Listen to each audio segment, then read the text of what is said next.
बच्चों, घूमने फिरने का शौक लगभग हर व्यक्ति को होता है। जब जब समय मिलता है हम अपने व्यस्त जीवन से निकाल कर उस समय को, कीमती समय को कहीं ना कहीं घूमने जाने की कोशिश अवश्य करते हैं।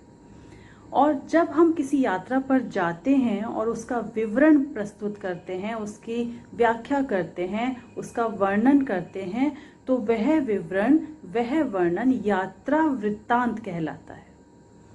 तो आज मैं चित्रा बंसल, आपकी हिंदी की टीचर, आपकी हिंदी की पुस्तक उल्लास का जो पाठ पढ़ाने जा रही हूँ वह भी एक यात्रा वृत्तांत है। और इस पाठ के माध्यम से लेखक ने हमें लद्दाख की खूबसूरती का परिचय दिया है। और पाठ पढ़ते पढ़ते हमें ऐसा लगेगा मानो हम स्वयं लद्दाख की ठंडी हवाओं के बीच, सुनहरे मौसम के बीच में घूम रहे हैं और उसका आनंद ले रहे हैं। तो चलिए इस यात्रा वृत्तांत को पढ़ते हैं और लद्दाख को नजदीकी से देखते हैं। पाठ का नाम है ठंडा रेगिस्तान लद्दाख। चलिए पढ़िए मेरे साथ साथ। पहली बार जब मैं सितंबर 1955 में कश्मीर घाटी में स्थित कंगन में मीरा बहन गोबल आश्रम में गया था तो उसी समय से लद्दाख जाने का स्वप्न देखता था। मैं जब सोनमर्ग की ओर जा रहा था तो रास्ते में मील के पत्थरों पर कारगिल लिखा देखकर मन में कई प्रकार की कल्पनाएं उठती थीं। मेरा एक सपना तिब्बत जाने का था, वह तो पूरा नहीं हुआ, लेकिन तिब्बत से मिलता जुलता प्रदेश तो है लद्दाख, इसलिए वहां तो कभी भी जा सकता हूँ, इसका मुझे विश्वास था। तो लेखक ने लद्दाख जाने का स्वप्न कब देखा था? जब वे 1955 में कश्मीर घाटी में गए थे। उसी समय उन्होंने सोचा था कि एक ना एक दिन वे लद्दाख भी अवश्य जाएंगे। मई 1981 में जब हम कश्मीर कोहिमा चिपको पैदल यात्रा पर निकलने वाले थे तो हम लेह या कारगिल से पद यात्रा प्रारंभ करना चाहते थे। पद यात्रा मतलब वह यात्रा जिसमें पैदल चला जाता है। लेकिन लद्दाख के संसद सदस्य पी नमग्याल ने कहा, लद्दाख जाकर क्या करोगे, वहां तो पेड़ ही नहीं है, कम से कम 1 महीना तो वहां से श्रीनगर पहुंचने में ही लग जाएगा।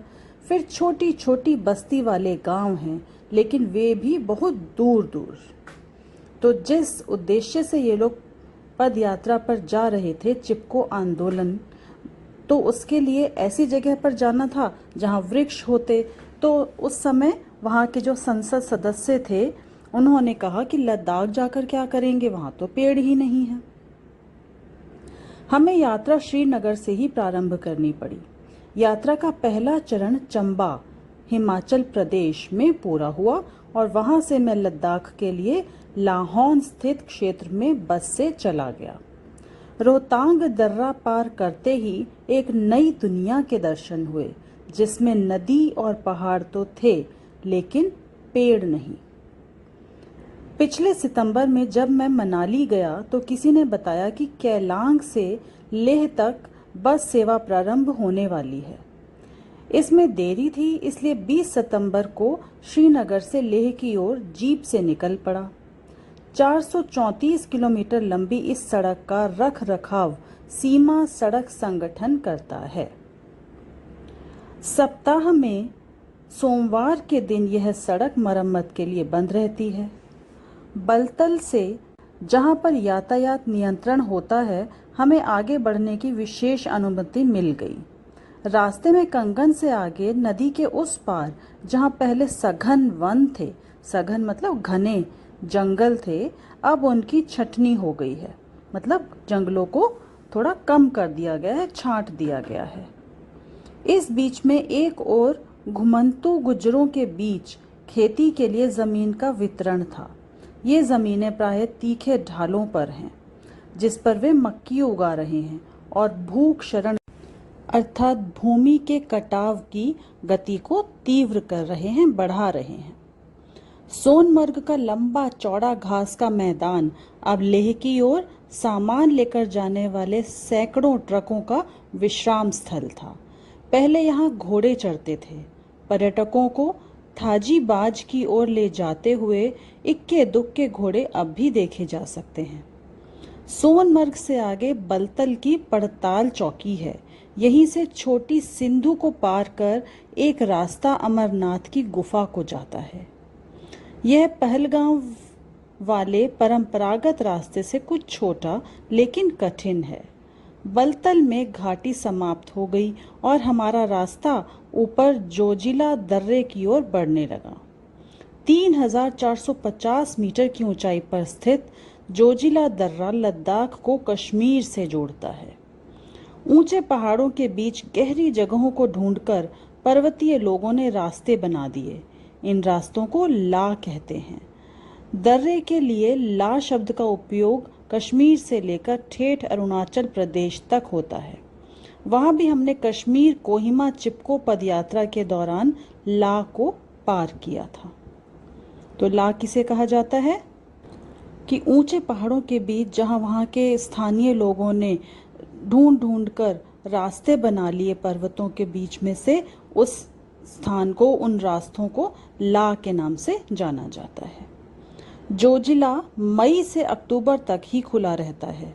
इसके लिए सीमा सड़क संगठन निरंतर कार्य करता है, लेकिन 16 नवंबर 1986 को यहाँ पर इस शताब्दी की भयंकरतम दुर्घटना हुई।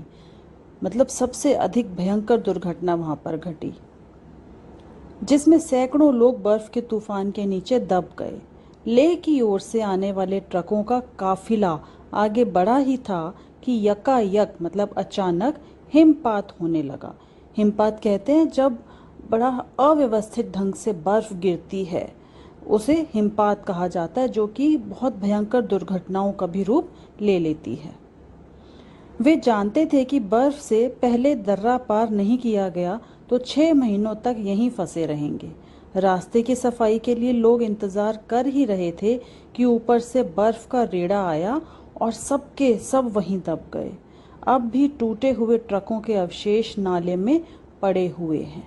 तो हिमपात ऐसी बर्फीली जगहों पर, पहाड़ों पर जब हिमपात होता है तो अक्सर बड़ी बड़ी भयंकर दुर्घटनाएं हो जाती हैं। जोजिला से पानी की एक धारा कश्मीर की ओर जा रही है, जो छोटी सिंधु से मिलकर आगे झेलम में मिलती है। तो ये नदियों के नाम हैं। वहाँ छोटी सिंधु का मतलब है कि सिंधु नदी का एक छोटा सा अंश वहाँ पर देखने को मिलता है, जो आगे झेलम नदी में जाकर मिल जाता है। दूसरी धारा लद्दाख की ओर जाती है और दरास नाले से होकर सुरु नाले से मिलती है। ये सब मिलकर बड़ी सिंधु नदी बनाते हैं। दर्रे से कुछ आगे बढ़कर लेह की ओर से आने वाले वाहनों का नियंत्रण करने के लिए मुगमार में यातायात नियंत्रण चौकी है। यहाँ पर सब वाहन रुके हुए थे। ट्रकों की 3 किलोमीटर लंबी कतार। आगे बढ़ने के लिए व्याकुल चालकों की बोलचाल में हम गुस्सा और तेजी का अनुभव कर सके। शायद यह प्राणवायु की कमी और ऊंचाई का असर हो। लद्दाख इतनी ऊंचाई पर है कि वहां पर प्राणवायु यानी ऑक्सीजन की कमी महसूस होने लगती है, इसलिए वहां बहुत लंबे समय तक ठहरना कभी कभी मुश्किल लगने लगता है। तो इसलिए लोग जल्दी जल्दी वहां से निकलना चाह रहे थे। कभी कभी तो उन्हें 2-3 दिन भी यहाँ पर रुकना पड़ता है, इसलिए वे खाने पकाने के बर्तन व स्टोव सब कुछ साथ रखते हैं। अब चारों ओर खल्लाट टीले थे। खल्लाट अर्थात जहाँ बिल्कुल हरियाली ना हो, हरियाली का नामो निशान नहीं था। द्रास नदी या उसके सहायक किसी नाले के पास जहाँ लोगों ने नहर निकाल सिंचाई का इंतजाम किया था, कुछ हरियाली दिखाई देती थी। लद्दाख में एक ही फसल होती है और वह गेहूं की फसल। सितंबर के अंत में गेहूं कट रहे थे। गेहूं के साथ मटर भी होती है। मजनू, बिलो और पॉपलर के पेड़ भी लोगों ने पनपाए हैं। इनसे ईंधन और जाड़ों में घास के लिए पत्तियां प्राप्त होती हैं। वन विभाग भी यहाँ पर इन पेड़ों को पनपा रहा है। हमें यह जानकर सुखद आश्चर्य हुआ कि रेगिस्तान में चारे और ईंधन का भारी अभाव यानी कमी और भूखे पशुओं की भरमार होने के बावजूद भी कोई इन रोपवानियों को छेड़ता नहीं। यानी चाहे कितनी ही पशुओं के लिए चारे की समस्या हो, कितनी ही कमी हो रही हो, पर फिर भी इन पौधों को वहाँ कोई छेड़ता नहीं है, इन पेड़ों को कोई काटता नहीं है। लद्दाख का पहला जिला कारगिल है। 2750 मीटर की ऊंचाई पर नदी तट पर स्थित जिला मुख्यालय की जनसंख्या केवल 2500 है। यहाँ पर पेड़ पौधे दिखाई दिए। कारगिल से 10 किलोमीटर आगे नाले के किनारे हरा भरा बखालू गांव है। कारगिल का नाम आपने जरूर सुना होगा। कारगिल युद्ध हुआ था जहां भारत ने विजय प्राप्त की थी और अपना तिरंगा लहराया था। ये उसी कारगिल की बात हो रही है। तो कारगिल से 10 किलोमीटर आगे नाले के किनारे हरा भरा बखालू गांव है। क्या नाम है उस गांव का? बखालू। मिट्टी के घर, सपाट मिट्टी की छत, बखालू नदी की सारी घाटी हरी भरी है। खेतों में सूरजमुखी के फूल थे। 15 वर्ष पुराने मजनू बिलो के पेड़ भी दिखाई दिए। सूर्योदय का समय था। चंवर गायें जंगल की ओर चरने जा रही थीं। रास्ते में हम थोड़ी देर मैलबेग गांव में रुके, जहां लद्दाख में प्रवेश करते ही कारगिल के गांवों में मस्जिद की मीनारें दिखाई देती थी। यहाँ हमें बौद्ध पूजा स्थल, जिसे स्थानीय लोग चंबा कहते हैं, दिखाई दिया। पहाड़ पर भगवान बुद्ध की मूर्ति खुदी हुई थी। यह सैलानियों के लिए आकर्षण का केंद्र थी। यानी कि यह स्थान इस बात को दर्शाता है कि एक तरफ मस्जिद थी और एक तरफ महात्मा बुद्ध की मूर्तियां भी नजर आ रही थी। पहाड़ों पर ही भगवान बुद्ध की मूर्ति खुदी हुई थी। इसका मतलब वहां पर विभिन्न जनजातियों के लोग रहते हैं। कारगिल और लेह के बीच 3700 मीटर ऊंचा नामकुला दर्रा है। दोनों ओर रेत के टीले व सीधे खड़े पहाड़ दिखाई देते हैं। सीधे खड़े मतलब बहुत ही ऊंचे ऊंचे, एकदम सीधे खड़े हुए पहाड़ वहां पर चारों ओर नजर आ रहे थे। यहाँ इतनी ऊंचाई पर भी महिला भेड़ बकरियां चरा रही थीं। जहां थोड़ी भी नमी के कारण घास का तिनका दिखाई देता, बकरियां ढूंढ ढूंढ कर उसे चट कर जाती। लेखक को यह देखकर आश्चर्य हुआ कि इतने दुर्गम स्थान पर भी महिलाएं पशुओं को चरा रही हैं। दूसरा दर्रा हमें फौतुला 4100 मीटर ऊंचा मिला। 12 बज रहे थे, इसलिए तेज हवा चलनी प्रारंभ हो गई। फौतुला से नीचे सिंधु की घाटी तक 1200 मीटर की उतराई है। बीच में लामा गुरु का सुंदर गांव और रेतीले टीलों पर बनी मिट्टी की विभिन्न आकृतियां वायु रक्षण के कारण बनी हैं। फौतुला के खादसे गांव 2900 मीटर तक की उतराई तक जाती हुई सड़क सर्पाकार है। सर्पाकार मतलब सर्प के आकार में, टेढ़ी मेढ़ी। खादसे गांव के बाहर छोरतैन बौद्ध धार्मिक स्तूप है। तो बौद्ध मंदिर कह लीजिए या बौद्ध तीर्थ स्थान कह लीजिए, जिसका नाम है छोरतैन। गांव इतना हरा भरा है कि लगता नहीं कि हम रेगिस्तान के बीच हैं। यहाँ की खुबानियाँ तो मशहूर हैं। खुबानी एक फल का नाम है जो बहुत मीठा होता है। यहाँ पर सेब भी होते हैं, देखने में बहुत खूबसूरत, लेकिन रस और मिठास कम। तो इस यात्रा के दौरान लेखक ने जो जो महसूस किया, जो जो अनुभव किए, वो हमारे साथ बांट रहे हैं। कारगिल से सुबह चलकर हम किसी तरह शाम को लद्दाख पहुंच गए। लद्दाख की आबादी पिछले 15 वर्षों में कई गुना बढ़ गई है। यह प्राचीन व्यापार केंद्र, जो भारत का ताशकंद और तिब्बत से व्यापारिक संबंध जोड़ता था, अब एक पर्यटक नगर का रूप ले रहा है। यानी कि अब वहां पर पर्यटक बहुत अधिक मात्रा में आते हैं। टूरिस्ट लोग, जो कि लद्दाख में पहले कम था, वहां पर एक दुर्गम स्थान माना जाता था, पर अब बहुत से पर्यटक वहां जाने लगे हैं। लेह की जनसंख्या सन 1961 के मुकाबले दुगनी से अधिक हो गई है। 1961 में यही 3720 लोग रहते थे। जो 1981 में 7,987 हो गए। लेह का स्वरूप भी बदल रहा है। पहले यहाँ लोग खेती और पशुपालन पर आश्रित थे, अब पर्यटन उनका मुख्य व्यवसाय हो गया है।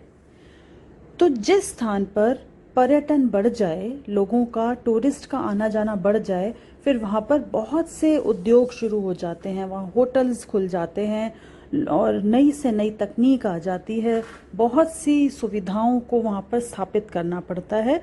तो जहाँ पहले केवल खेती ही मुख्य व्यवसाय था, पशुपालन मुख्य व्यवसाय था, अब वहाँ पर पर्यटन के बढ़ने से अन्य बहुत से व्यवसाय शुरू हो गए हैं। सन 1974 में जब पहल यह क्षेत्र पर्यटन के लिए खोला गया तो यहाँ पर केवल 551 पर्यटक आए थे। सन 1984 में उनकी संख्या 4,200 हो गई। अधिकतर पर्यटक पश्चिमी देशों से आते हैं, जो तिब्बत के वर्जित प्रदेश होने के बाद लेह को देखकर संतोष करते हैं। मतलब जब तिब्बत जाना वर्जित हो गया तो वो लेह को देखकर ही संतोष कर लेते हैं, खुश हो जाते हैं। पश्चिमी ढंग के होटल धड़ाधड़ बन रहे हैं, जिनमें दैनिक खर्चा 400 रुपए तक आ जाता है। इसमें खाना पीना भी शामिल है। इसके अलावा निजी घरों में भी 40 से 100 रुपए रोज देकर पर्यटक रहते हैं। पर्यटकों के लिए मुख्य आकर्षण तो यहाँ का जीवन, रेगिस्तान की रंग बिरंगी पहाड़ियाँ जो हिम शिखरों को छूती हैं, यानी बर्फीली चोटियों को छूती हुई सुंदर रंग बिरंगी पहाड़ियाँ पर्यटकों के लिए विशेष आकर्षण का केंद्र हैं। और पुरानी इमारतों में टीले पर बना लेह का राजमहल व बौद्ध मठ मुख्य रूप से पर्यटकों को आकर्षित करता है। पर्यटन जहां लेह में रुपए लेकर आया है, उसके साथ कई नई समस्याएं भी पैदा हो गई हैं। यानी कि वहां के लोगों को पर्यटन की वजह से व्यवसाय तो मिला है, आमदनी बढ़ी है, लेकिन कुछ समस्याएं भी पैदा हो गई हैं। लोगों का जीवन बाजार की अर्थव्यवस्था पर आश्रित हो गया है।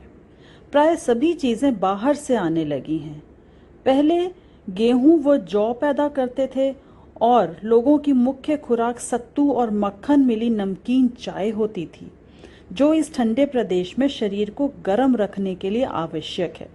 पर अब तो खेती में सब्जियां उगाई जाती हैं, क्योंकि सेना व पर्यटकों के लिए इसकी मांग है। यहाँ 14 किलो तक की एक गोभी और 7 किलो तक की मूली हुई है, यानी कि फसलें भी बढ़िया किस्म की वहाँ पर की जाती हैं, क्योंकि देश विदेश से वहाँ पर्यटक आते हैं। सब्जी बेचकर लोग चावल खरीदते हैं। सत्तू के लिए कम ईंधन की आवश्यकता पड़ती थी, अब ईंधन की आवश्यकता बढ़ गई है। जम्मू और कश्मीर की सरकार प्रति वर्ष 10,000 क्विंटल जलाऊ लकड़ी यहाँ भेजती थी। कश्मीर घाटी में बढ़ते हुए वन विनाश को रोकने के लिए इसका परिमाण घटाकर आधा कर दिया है। रसोई गैस का प्रबंध तो कर लिया गया है, लेकिन जाड़े के दिनों में यानी सर्दी के दिनों में इसकी आपूर्ति नहीं हो सकती, बड़ा स्टॉक रखा नहीं जा सकता और जोजिला का प्रवेश द्वार तो 6 महीनों के लिए बंद हो जाता है।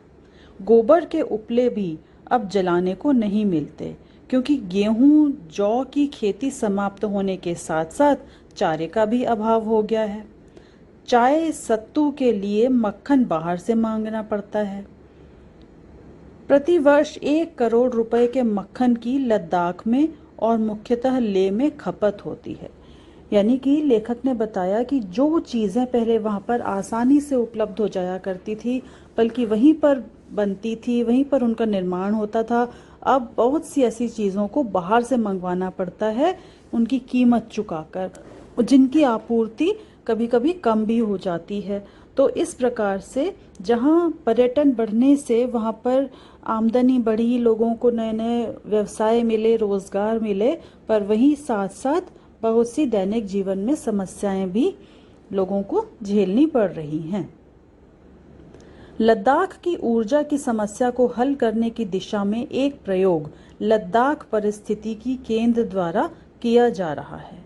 इस केंद्र की स्थापना 14 वर्ष पूर्व इंग्लैंड में जन्मी एक युवती हेलेने ने की थी। हेलेने 14 वर्षों से गर्मियों में लेह में ही रहती हैं। यह केंद्र वर्ष में 300 दिनों तक चमकने वाली धूप का घरों को गर्म रखने और खाना पकाने के लिए प्रयोग करने की दिशा में कार्य कर रहा है। इसके लिए उसे वैकल्पिक नोबेल पुरस्कार राइट लिवलीहुड अवार्ड देकर भी सम्मानित किया गया है। यानी कि वहां की जो ऊर्जा की समस्या है लद्दाख की, उस पर किसने काम किया? इंग्लैंड में जन्मी एक युवती ने, जिसका नाम क्या है? हेलेन। और इस कार्य के लिए उन्हें वैकल्पिक नोबेल पुरस्कार से भी सम्मानित किया गया। लद्दाख के विकास के सिलसिले में लोग स्वर्गीय सोलम नोरबे को आदरपूर्वक याद करते हैं। वे लद्दाख में जन्मे पहले इंजीनियर थे। उन्होंने इंग्लैंड में शिक्षा पाई थी और कश्मीर राज्य की सेवा में आ गए। सन 1947 में उन्होंने लेह में हवाई अड्डा बनाया। उसके बाद लेह श्रीनगर सड़क बनाई। वे लद्दाख के विकास आयुक्त रहे और सेवानिवृत्त होने पर, यानी अपनी सेवा से अवकाश प्राप्त करने के बाद, वे राजदूत भी रहे। शेख अब्दुल्ला ने उन्हें मंत्री भी बनाया था। लद्दाख में आज जो भी कुछ विकास दिखाई देता है उसका श्रेय उन्हीं को जाता है। यानी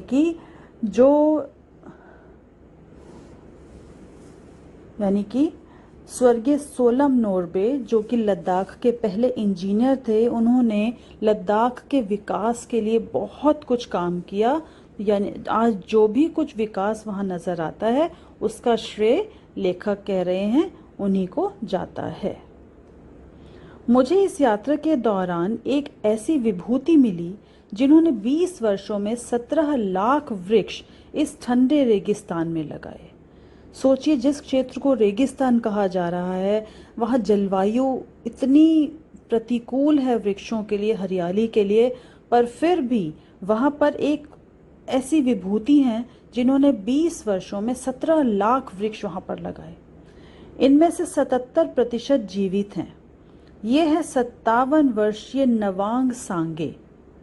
नवांग सांगे सन 1954 में लेह में फॉरेस्टर यानी कि वन कार्यकर्ता नियुक्त हुए।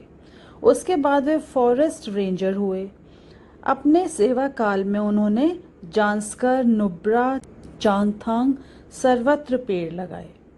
15,000 फुट की ऊंचाई पर चांगथांग क्षेत्र में उन्होंने 8 लाख पेड़ लगाए। नवांग सांगे को प्रारंभ में तो लोगों को समझाने में बहुत कठिनाई होती थी। उन्हें विश्वास ही नहीं होता था कि पेड़ होंगे भी। लेकिन नवांग सांगे ने कहा, सन 1947 में तो पुराने बाग थे जो कबालियों के आक्रमण के समय तबाह हो गए थे। सेवानिवृत्त होने के बाद नवांग सांगे अपने घर में खेती करते हैं। एक होटल भी उन्होंने बनाया। नाती पोतों से भरा पूरा घर। वे पूजा में अपना समय बिताते हैं। मैंने उनको भगवान बुद्ध के इस उपदेश कि हर व्यक्ति को अपने जीवन काल में कम से कम 5 वृक्ष लगाने चाहिए और हर वृक्ष की 5 साल तक रक्षा करनी चाहिए, याद दिलाई। उनकी आंखें उत्साह से चमक उठी। उन्होंने मुझे वचन दिया कि उनका शेष जीवन अपने अधूरे काम को पूरा करने में, लद्दाख के ठंडे रेगिस्तान को हरा भरा बनाने में लगेगा। तो भगवान बुद्ध ने पर्यावरण को बचाने के लिए कितना महत्वपूर्ण उपदेश दिया था। वह क्या था कि हर व्यक्ति अपने जीवन काल में कम से कम 5 वृक्ष जरूर लगाए और उन वृक्षों की 5 वर्षों तक रक्षा करे, उनकी सेवा करे, उनका ध्यान रखे, यानी कि वृक्ष लगाकर भूल ना जाएं। तो इस तरह से जहाँ चाह होती है बच्चों, वहाँ राह मिल ही जाती है। तो जिस व्यक्ति की लेखक ने बात बताई, नवांग सांगे, उन्होंने उस बर्फीले रेगिस्तान में भी इतने पेड़ लगाकर यह साबित कर दिया कि यदि हम चाहें तो कोई भी कार्य असंभव नहीं है। तो देखिए, जिस पर्यावरण को हम बेतहाशा नष्ट करते जा रहे हैं, प्रदूषित करते जा रहे हैं, उसी की रक्षा के लिए लोग किस कदर काम करते हैं और अपना जीवन ही सारा पर्यावरण की रक्षा में व्यतीत कर देते हैं। तो देखा बच्चों, लद्दाख में कितनी खूबसूरती बिखरी हुई है। अब आप भी अपनी किसी यात्रा का वर्णन कीजिए, और वो वर्णन ऐसा होना चाहिए कि पढ़ने वाले को लगे कि मानो वो आपके साथ साथ उस यात्रा पर चल रहा है, कदम से कदम मिलाकर, और उन नज़ारों का, प्राकृतिक खूबसूरती का आनंद ले रहा है।